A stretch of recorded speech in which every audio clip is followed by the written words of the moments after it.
and a very warm welcome to my channel.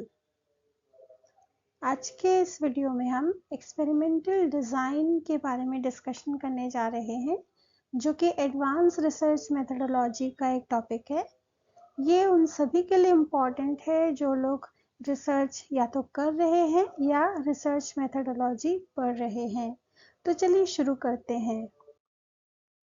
Experimental design, जिसे प्रायोगिक अभिकल्प भी कहा जाता है, ये अनुप्रयुक्त सांख्यिकी की एक शाखा है अप्लाइड स्टैटिस्टिक्स की, जो नियंत्रित परीक्षणों की योजना बनाने, उन्हें संचालित करने, उनका विश्लेषण करने और उनकी व्याख्या करने से संबंधित है। यह उन कारकों का मूल्यांकन करने के लिए तैयार की जाती है जो किसी समूह के पैरामीटर के मूल्य को नियंत्रित करते हैं। ये एक शक्तिशाली डेटा संग्रह और विश्लेषण का एक ऐसा उपकरण है जिसका प्रयोग अनेक प्रकार के शोधों और प्रयोगों में किया जा सकता है। एक्सपेरिमेंटल डिजाइन की परिभाषा देते हुए कहा जाता है कि प्रयोग से पहले एक ऐसी कार्यप्रणाली जिसके अनुकूल प्रयोग किया जाता है और जिसका उद्देश्य परिकल्पनाओं की जांच करना होता है, उसे एक्सपेरिमेंटल डिजाइन कहते हैं। चैपलिन महोदय ने भी इसकी परिभाषा दी है। उनके अनुसार अभिकल्प या डिजाइन का तात्पर्य प्रयोग की योजना से है, जिसका निर्माण प्रयोग के उद्देश्य तथा प्रयोज्यों के चयन, कार्यविधि तथा परिणाम के निरूपण के आलोक में किया जाता है।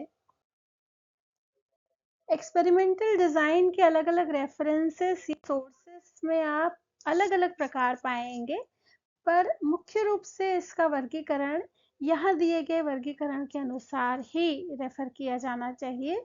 अभिकल्प या डिजाइन मुख्य रूप से दो प्रकार के होते हैं, एक समूह अभिकल्प, अलग समूह अभिकल्प। एक समूह अभिकल्प के कोई सब टाइप्स नहीं है, जबकि अलग समूह अभिकल्प के कुछ प्रकार या सब टाइप्स बताए गए हैं। द्विसंयोग, बहुसंयोग, समतुल्य समूह अभिकल्प और कारक अभिकल्प। वन बाय वन हम इसकी डिटेलिंग देखते हैं। तो सबसे पहले जानते हैं एक समूह अभिकल्प या सिंगल ग्रुप डिजाइन क्या होता है। जब प्रायोगिक परिस्थिति में प्रयोज्यों को केवल एक ही समूह में रखकर अध्ययन किया जाता है, तो इसे एक समूह अभिकल्प कहते हैं। इसमें प्रयोज्यों की संख्या एक या अधिक हो सकती है। इसकी विशेषता यह है कि यहाँ उसी समूह के प्रयोज्यों के द्वारा प्राप्त परिणामों की तुलना की जाती है, इसलिए इसे अंतर समूह अभिकल्प भी कहा जाता है। ये basically easy kind of classification है एक्सपेरिमेंटल डिजाइन का। इसमें टाइम भी कम लगता है, मेहनत भी बहुत कम लगती है, परंतु जहाँ तक वैज्ञानिक दृष्टिकोण से इसकी उपयोगिता की बात है, तो इसे बहुत अच्छा नहीं माना जाता है। दूसरा प्रकार है एक्सपेरिमेंटल डिजाइन का सेपरेट ग्रुप डिजाइन या अलग समूह अभिकल्प। प्रायोगिक परिस्थिति में जब दो या दो से अधिक समूहों के व्यवहार का अध्ययन किया जाता है, तब इसे अलग समूह अभिकल्प कहते हैं। मैकडूगन ने इस अभिकल्प के कई सब टाइप्स के बारे में बताया है, जैसे टू रैंडम ग्रुप डिजाइन या मल्टीपल रैंडम ग्रुप डिजाइन। द्विसंयोग समूह अभिकल्प या टू रैंडम ग्रुप डिजाइन के अंतर्गत बताया जाता है कि इसमें समूह की संख्या 2 होती है। प्रायोगिक और नियंत्रित दोनों ही समूहों के लिए प्रयोज्यों को रैंडमली या यादृच्छिक विधि से चुना जाता है। अधिकांशतया इस प्रकार के डिजाइन में मध्यमान की सार्थकता की जांच करने के लिए टी टेस्ट यूज किया जाता है, जबकि अलग समूह अभिकल्प में मैकडूगल के अनुसार दूसरा प्रकार बहुसंयोग समूह अभिकल्प है, मल्टीपल रैंडम ग्रुप डिजाइन। यह बेसिकली इसके पिछले प्रकार यानी द्विसमूह अभिकल्प के ही समान होता है। अंतर केवल इतना है कि इसमें समूह की संख्या ज्यादा होती है, 2 से। इस अभिकल्प या डिजाइन में नियंत्रित समूह में केवल एक ही समूह को रखा जाता है, शेष सभी समूह प्रायोगिक समूह होते हैं। और इस अभिकल्प में परिकल्पना की जांच के लिए प्रसरण विश्लेषण या डंकन प्रसार परीक्षण का उपयोग किया जाता है।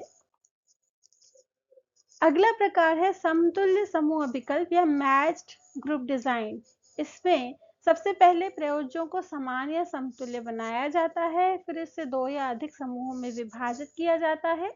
इसमें आश्रित चर से जो प्राप्तांक प्राप्त होते हैं उनके आधार पर समतुल्य जोड़े या फिर पेयर्स तैयार किए जाते हैं और फिर इन जोड़ों के एक प्रयोग को प्रयोगात्मक समूह में और दूसरे पेयर को कंट्रोल्ड ग्रुप में रखा जाता है। व्यवहारिक दृष्टिकोण से ये अभिकल्प ज्यादा उपयोगी माना जाता है, इसलिए इसका उपयोग समूहों को अनुरूप या समतुल्य बनाने में सबसे ज्यादा किया जाता है। अगला प्रकार है एक्सपेरिमेंटल डिजाइन का कारक अभिकल्प या फैक्टोरियल डिजाइन। इस अभिकल्प या डिजाइन की सबसे बड़ी विशेषता यह है कि इसमें एक से अधिक स्वतंत्र चरों का अध्ययन एक ही प्रायोगिक अवस्था में किया जाता है।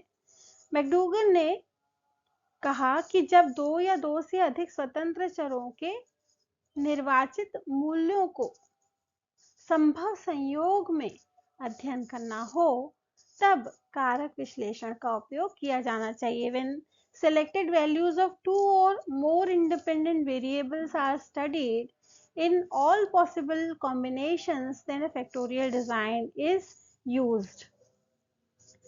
कारक अभिकल्प पुनः अनेक सब पार्ट्स में क्लासिफाइड है। 2x2 फैक्टोरियल डिजाइन में प्रत्येक चर के 2 स्तर होते हैं, ये स्वतंत्र चर होते हैं, जबकि 2x2 फैक्टोरियल डिजाइन में पहले चर के 2 स्तर तथा कारक अभिकल्प के दूसरे चर के 3 स्तर होते हैं।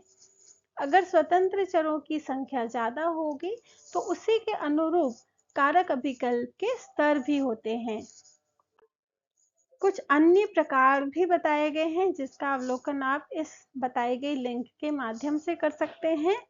तो इस प्रकार से आज के इस लेक्चर में हमने एक्सपेरिमेंटल डिजाइन क्या होती है, इसका क्या उपयोग है, इसकी कौन कौन से टाइप्स है विस्तार से जाना।